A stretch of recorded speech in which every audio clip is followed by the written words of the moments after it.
This is the inner workings of a bag of laughs. No electronics in this. Just a battery and a motor and a little tiny record. This was made by Mark's Toys in the United States. I bought this back in the late 60s. When they made this, they didn't expect anybody to take it apart to work on it. They had glued all these edges together, so I cut it apart. The only control on this is the push button. When you push the button, you rock the record. This is the mechanism that's attached to the speaker. This works like the old Victrolas. There's a little tiny needle. This arm is spring-loaded.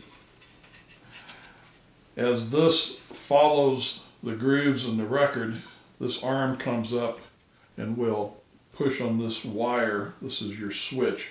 You push this button down, that releases the needle from the record. So that would be in this position, and that will swing back and allow this to make contact again. When you let go of the button, the needle will engage the record. The spring in here makes this arm go up. There's a drum on the back of the record. The old drive belt sat in one position so long that it stretched and got distorted. So I've taken a rubber band and I put it around there. And then the belt just runs against this motor shaft. And this motor shaft on this unit has been knurled, so it has a little bit of grip.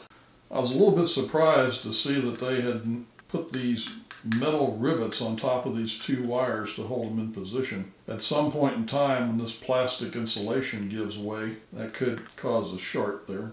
But again, this was not intended to be a long-lived toy. These battery terminals had like a white oxide on them. They would not make electrical contact with the battery, so I had to clean those up. And the ends of these wires were just riveted underneath these metal plates, so that's not a real good electrical connection. But the biggest problem I had was with the spring switch. That wire is just stuck under that plate, and I had quite a bit of trouble getting that to make a good electrical contact again. Put the rubber band around the drum. Put the spring inside the button. Gently push this down so it engages.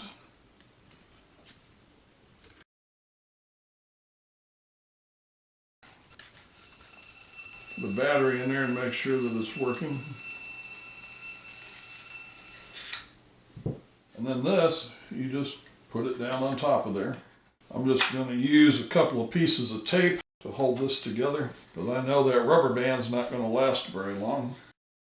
And the way they had made this piece of plastic was a separate molding, and they hinged it with a rivet here, and this snapped together, and they went ahead and they glued all that together again. I'm not sure why. And I put a very fine drop of oil on this end and on the other end of the motor shaft.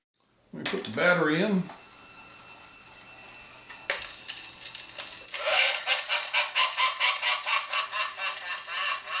And as soon as that arm comes around and hits that wire,